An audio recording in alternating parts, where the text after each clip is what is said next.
जब कोई बंदे मोमिन आका पर मोहब्बत के साथ दुरूद पढ़ता है तो अल्लाह उस फरिश्ते को हुक्म देता है कि वो नूर की दरिया में गोता लगाए। तो फरिश्ता नूर के दरिया में गोता लगाता है और बाहर आने के बाद वो अपने परों को झाड़ने लगता है। बताएं, अगर कबूतर अपने परों को दरिया में डूबकर झाड़े तो कितने कतरे गिन सकते हैं? नहीं गिन सकते। अगर मोर दरिया में डूबकर अपने परों को झाड़े तो कितने कतरे गिन सकते हैं? नहीं गिन सकते। यार, पर वालों को तो जाने दीजिए, इंसान अगर खुद गुस्ल करके अपने सर के बालों को अगर यूं झाड़े तो कितने कतरे गिरे इसका अंदाजा नहीं हो सकता। तो वो फरिश्ता जिसका एक बाजू मशरिक में है, यानी उसके पर एक तरफ मशरिक में है, दूसरा बाजू मगरिब में है, उसका सर ज़ेरे अर्श है, उसके पैर तहतुस सरा में है। जब कोई बंदे मोमिन दुरूद पढ़ता है तो वो नूर के दरिया में गोता लगाता है और बाहर निकलकर वो अपने परों को झाड़ता है। सोचो किस कदर उसके कतरे गिरते होंगे। मेरे आका गैब दा नबी फरमाते हैं उसके परों से जितने नूर के कतरे गिरते हैं, हर कतरे से अल्लाह फरिश्ते को पैदा फरमाता है और जितने हजारों लाखों करोड़ों फरिश्ते पैदा होते हैं वो सब के सब क़यामत तक के लिए उसका नाम लेकर मग़फ़िरत की दुआ करते हैं जिसके दुरूद से वो पैदा होते हैं। तवज्जो करें, आपके दुरूद से फरिश्ते पैदा होते हैं। इसीलिए पूरी कायनात के अंदर अल्लाह की 18,000 मखलूक है कमोबेश। कितनी मखलूक है? 18,000 मखलूक है कमोबेश। ये नाक के अंदर जो जरासीम जाते हैं वो भी अल्लाह की मखलूक है ना, जिसको जरासीम कहते हैं, कीटाणु जिसको कहते हैं, वो भी अल्लाह की मखलूक है। एक सांस लेते हैं तो करोड़ों अरबों खरबों नाक में घुसते हैं ना, वो इतनी मखलूक है अल्लाह की। लेकिन फरमाया गया अल्लाह की मखलूक के 10 हिस्से हैं। अल्लाह की मखलूक के 10 हिस्से हैं। एक हिस्से में सारी मखलूक है, जिन्नात, इंसान, जरासीम, जानवर, हैवान, सब दरख्त, शजर, हजर, बर्ग, समर, बुलबुल, चिड़िया, मुर्ग, सब एक हिस्से में है और 9 हिस्से फरिश्ते हैं। सोचो फरिश्तों की तादाद कितनी होगी, कितनी तादाद होगी फरिश्तों की, अंदाजा लगाओ। तो ये जो फरिश्ते पैदा होते हैं किस तरह पैदा होते हैं? इंसान शादी करे तो इंसान पैदा होता है और इंसान दुरूद पढ़े तो फरिश्ते पैदा होते हैं। मैंने सोचा ये दुरूद से इंसान भी पैदा हुआ, दुरूद से फरिश्ते भी पैदा होते। कैसे? जब आदम और हव्वा का निकाह हुआ तो अल्लाह ने कहा आदम, निकाह के बाद मेरे महबूब पर मेहर के तौर पे दुरूद पढ़। मेरे महबूब पर दुरूद पढ़ बतौर मेहर, ये मेहर अदा होगा। आदम ने दुरूद पढ़ा तो हव्वा हलाल हो गई। हव्वा हलाल हो गई तो दुनिया बहाल हो गई। अब आप अंदाजा फरमाएं, ये दुनिया वसी हो गई, दुनिया में लोग पैदा हो गए। अल्लाह अकबर, बगैर दरूद के ना इंसान पैदा हुआ और ना बगैर दुरूद के फरिश्ते पैदा होते हैं। तो अब बताएं जो दुरूद नहीं मानते उन मरदूदों का वजूद कैसे? फरिश्ते भी बगैर दुरूद के नहीं, इंसान भी बगैर दुरूद के नहीं। तो जिन मरदूदों को इतराज है दुरूद पर, अरे दुरूद वो है, अल्लाह नमाज नहीं पढ़ता, नमाज का हुक्म देता है। रोजा नहीं रखता, रोजे का हुक्म देता है। हज नहीं करता, हज का हुक्म देता है। दुरूद वो अमल है, वो दुरूद भेजता भी है और दुरूद पढ़ने का हुक्म भी देता है। वो ला शरीक भी, वो ला शरीक भी मोमिनों को कहता है कि जब तुम दुरूद पढ़ते हो तो हम भी दुरूद तुम्हारे साथ भेजते हैं या हम भेजते हैं। सुनो सुनो, मेरे आका फरमाते हैं जब तुम दुआ करो या दुआ सुनो तो बुलंद आवाज से आमीन कहो। जिसकी आमीन फरिश्तों की आमीन से मिल जाती है उसकी मग़फ़िरत हो जाती है, क्योंकि फरिश्ते भी आमीन कहते हैं, तुम भी आमीन कहते हो। जिसकी आमीन फरिश्ते की आमीन से मिल गई उसकी मग़फ़िरत हो गई। अल्लाह भी दुरूद भेज रहा है, बंदा भी दुरूद भेज रहा है। जिसका दुरूद खुदा के दुरूद से मिल जाए उसका मर्तबा क्या होगा? जिसका दुरूद, अरे जिसकी आमीन फरिश्तों की आमीन से मिल जाए उसको जन्नत मिल जाए। जिसका दुरूद खुदा के दुरूद से मिल जाए उसका मर्तबा क्या होगा? इमामुल मुतकल्लिमीन मौलाना नकी अली खान अलैहि रहमा, जो आला हज़रत के वालिद बुजुर्गवार है, फरमाते एक मर्तबा दुरूद पढ़ना पूरी दुनिया की नेमतों से बढ़कर है। दुरूद वो है, दुरूद का सवाब वो है। आइए बहुत तफसील में नहीं जाते, चंद बातें अर्ज करते हैं ताकि हम दुरूद पढ़ें, दुरूद पढ़ने की आदी बने, आज से आदत बनाएं।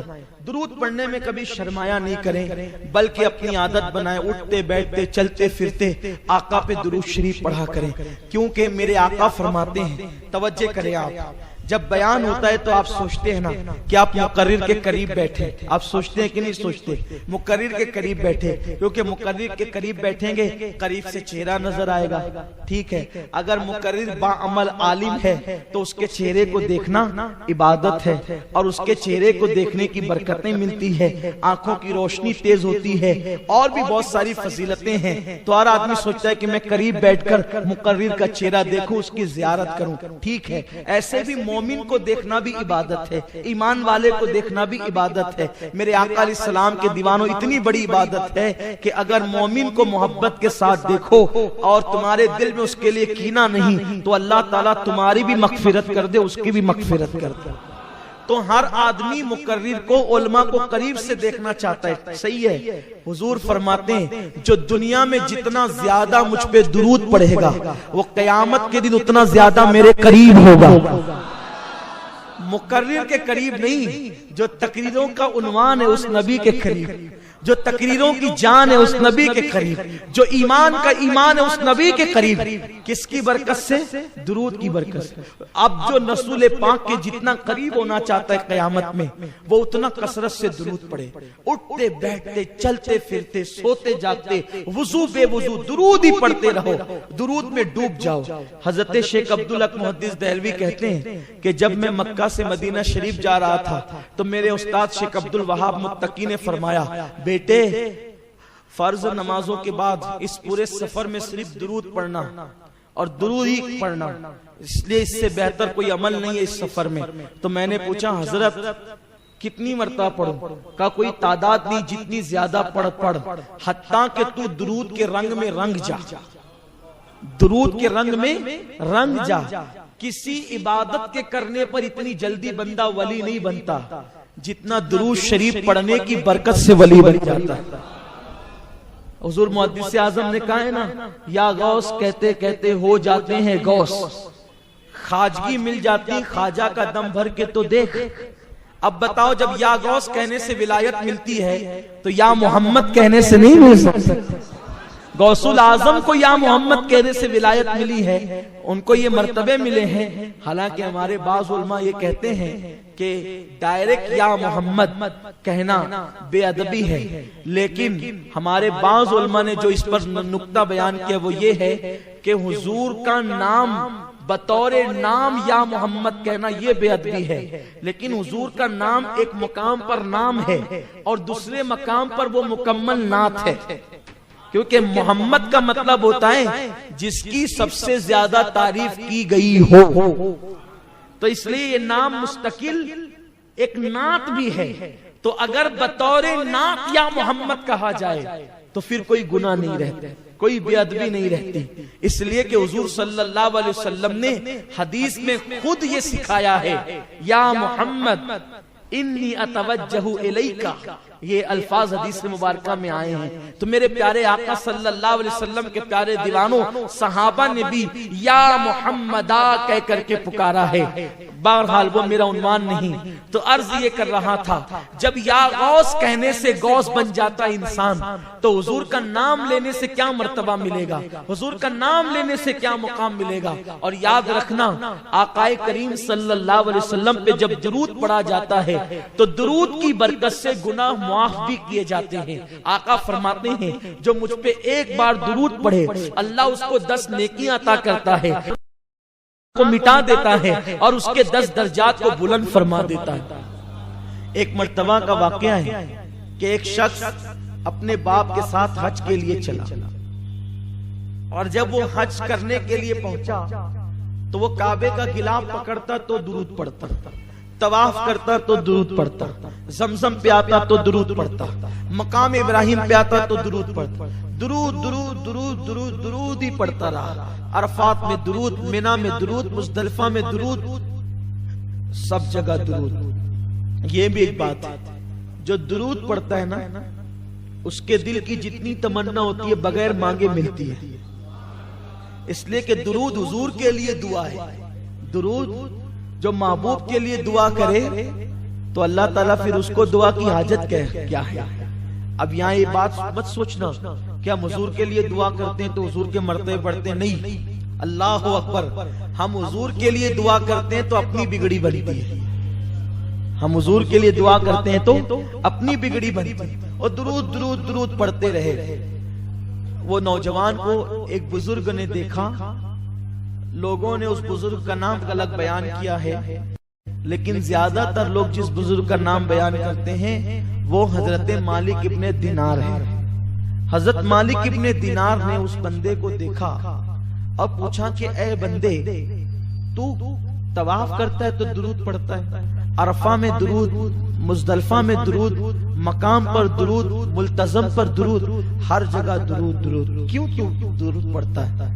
उसने कहा अगर आप इतने बड़े अल्लाह के बरगजीदा बंदे न होते तो मैं आपको ये राज कभी न बताता। मैं जो आ रहा था अपने बाप के साथ, जब मैं अपने बाप के साथ सफर हज पे निकला तो मुझे मालूम है कि मेरा बाप बड़ा पापी है, लेकिन मेरी नीयत ये थी कि मेरा बाप हज कर लेगा तो अल्लाह तबारक व तआला उसके गुनाह को माफ कर देगा। लेकिन अफसोस इस पर हुआ कि जब हम लोग हज का सफर करते रहे तो अचानक रास्ते में मेरे बाप की तबीयत अलील हुई और उसका इंतकाल हो गया। और जब उसका इंतकाल हो गया, सहरा था, जंगल था, बियाबान था, मैंने उस गम के आलम में कि अब मैं और मेरा बाप, मैं कैसे इसकी तदफीन करूं, क्या करूं, कुछ समझ में नहीं आता था। ऐसे में मैंने सोचा कि एक काम करते हैं कि बाप के लिए कब्र खोदते हैं। मैं अपने बाप के लिए कब्र खोदने लगा तो मैंने क्या देखा कि मेरे बाप की शक्ल गधे की तरह, उसका पूरा जिस्म इंसान की तरह और उसकी शक्ल गधे की तरह। मैं तो और परेशान हुआ कि मेरे लिए ताज्जुब की बात ज्यादा न थी, लेकिन फिर भी अफसोस था कि वो बाप है, क्योंकि वो बहुत बड़ा पापी इंसान था, बहुत बड़ा गुनहगार था, सियाकार था वो। ऐसे में मैंने उसके जिस्म पे चादर डाल दी, क्योंकि अब मैं क्या कर सकता था। मैंने उसका चेहरा छुपा दिया और मैं उसके सिराने बैठ करके रोने लगा। एक तो बड़ी मेहनत से कब्र खोदी रेत में, अब उसको दफन करना है, लेकिन इसका चेहरा गधे की तरह हो गया, चेहरा बिगड़ गया। और मैं देख करके डरता भी था, हैरत भी करता था, गम भी था, अफसोस भी था। उसी रोते रोते मेरी आंख लग गई। जब मेरी आंख लगी तो मैंने क्या देखा कि खूबसूरत जवान मेरे ख्वाब में दिखे और बहुत खूबसूरत सा चेहरा था, काली काली जुल्फे थी, खूबसूरत सी आंखें थी और उनके जिस्म से खुशबू की लपेटें उठ रही थी। वो चलते थे तो ऐसा लगता था जैसे अर्श फर्श पर आ गया हो। उनकी उस मासूम अदा को देखकर मैं हैरान था। वो सीधा आए और आने के बाद मेरे बाप की मैयत से चादर हटाया, देखा तो जो है वो गधे की तरह चेहरा था, अपना मुबारक हाथ चमकता हुआ उन्होंने मेरे बाप के चेहरे पे फेरा तो मेरे बाप का चेहरा 14वीं रात के चांद की तरह रोशन हो गया, मुनव्वर हो गया। और जब वो जाने लगे तो मैंने उनका दामन पकड़ लिया और अर्ज किया, मोहतरम आप कौन है? ऐ मुश्किल कुशा, मेरी मुश्किल को दूर करने वाले कौन है और मेरे बाप पर इतना रहम करने वाले कौन है? तो उन्होंने मुड़ के कहा, क्या तुम मुझे नहीं पहचानता? मैं मोहम्मद इब्ने अब्दुल्ला हूँ, मैं तेरे बाप का और तेरा रसूल हूँ और नबी हूँ। मैंने अर्ज किया, आका मेरा बाप तो बड़ा पापी था, उसका चेहरा गधे की तरह हो गया और आपने आका इसका चेहरा चांद की तरह कर दिया, वजह क्या है? इरशाद हुआ, ये पापी तो बहुत था लेकिन सोने से पहले मुझ पे दुरूद पढ़ लिया था।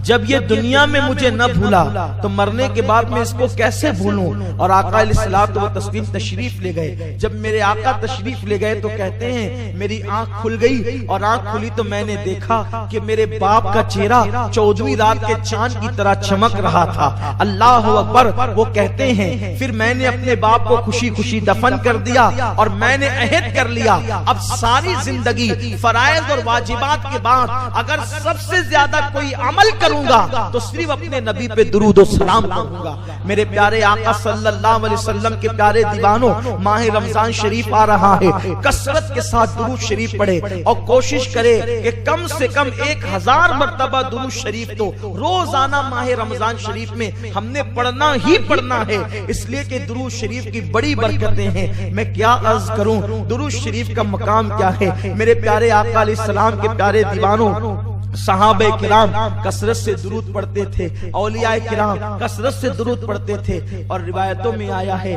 कि जो बंदा कसरत से दुरूद पढ़ता है अल्लाह उसका दिल मुनव्वर कर देता है और गैब के हिजाबात उससे उठा देता है। और फरमाया गया जो कसरत के साथ दुरूद पढ़ता है फिर अल्लाह तबारक व तआला उसके दिल को मुनव्वर करके वो आंखें अता करता है कि उसकी हथेली पर वो अल्लाह के शहरों को देखने लगता है, वो दुनिया को अपनी हथेली पर देखने लगता है।